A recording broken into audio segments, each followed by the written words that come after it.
Hi, I'm Dr. Marissa Nunes Moreno, and I'm a psychologist at CAPS. I want to talk a little bit today about how to manage really big emotions that might come up in response to conversations with friends, family members, strangers that have opposing political views, and how to just deal with the big feelings that inevitably come up around that. So, the skill we're going to talk about today is called STOPP. First S. Stop for a moment. Just a moment. Just pause. T. Take a breath. Just breathe. Paying attention to your breath as you inhale and exhale. Just focusing on that. It might take a few breaths, but really pay attention to that exhale and make that exhale slow.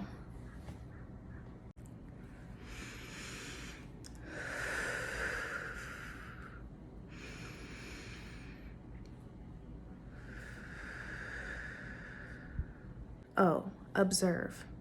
What are you feeling in your body? What's happening? Is your chest tight? Is your head pounding? Are you feeling hot? What is your physical body feeling? Now observe, what are you reacting to? What are the thoughts going through your head? Just observe kind of your internal process. My chest is tight, my heart is pounding, my neck and my fists feel tight, I'm hot. I just feel like it's boiling up. I'm thinking, did they really just say that? How could you think that? Do you know me? Do you know who in my life? How could you think that? How could you think that? People are suffering. What am I reacting to? I guess that this is actually someone I really care about who just said something so painful. And that's really frustrating. This isn't someone I don't care about. This person actually matters. And how could someone that matters to me think something like that? It's wrong and it's disappointing. P. Pull back and put things into perspective. What's the bigger picture here? If you could really take a step back and look at the whole picture. Is there another way of looking at the situation? What would maybe a trusted friend say to you right now? Is what thought you're having based on a fact? You're a lawyer? Is it you got the facts and the evidence? Or is it an opinion or just a feeling?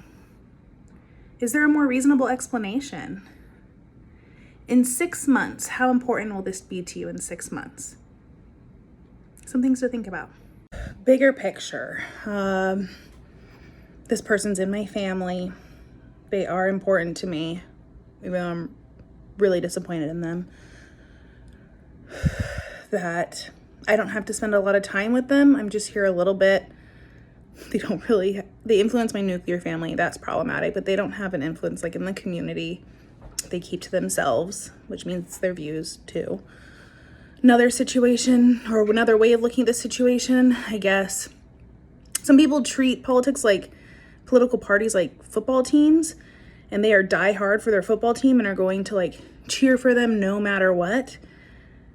And I think this person's kind of like that, whereas I don't really care what political party, I look at what is good and right for humanity.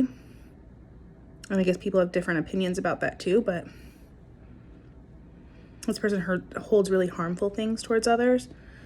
A trusted friend would tell me they grew up with different values, or they're not going to change. They're not going to change. It's worth being angry about, but that's not where your anger goes.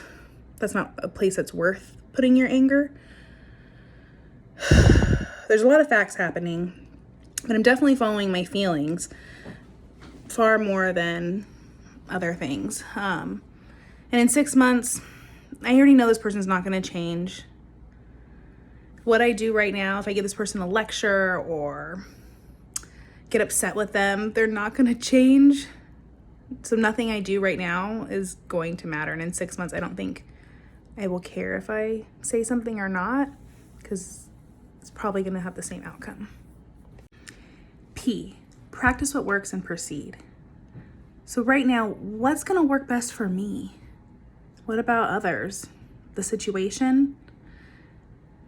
What do I actually value? Like, what is meaningful to me? What is worthwhile?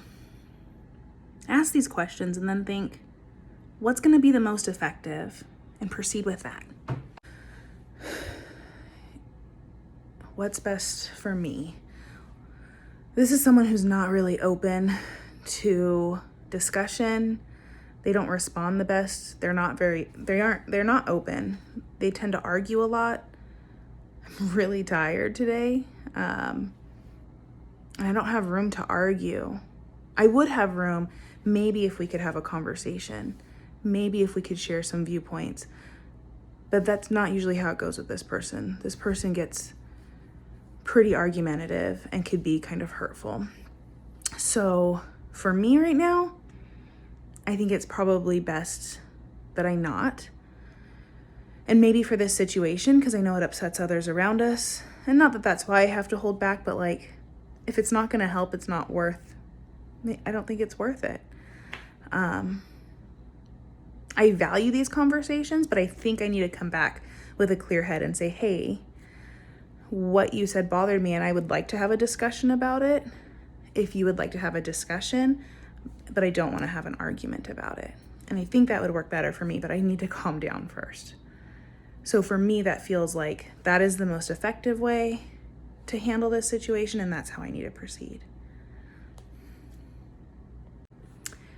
So I hope that was a helpful example of how to use the STOPP skill to just help manage feelings that are inevitably going to come up right now. So just remember, stop.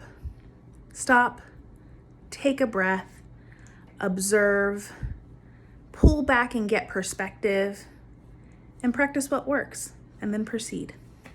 You notice that you're having a hard time, feel free to reach out to either CAPS or Wellbeing. Our clinicians at CAPS and our coaches at Wellbeing are available to support students around kind of election time and just stressors that are coming up around that. So reach out.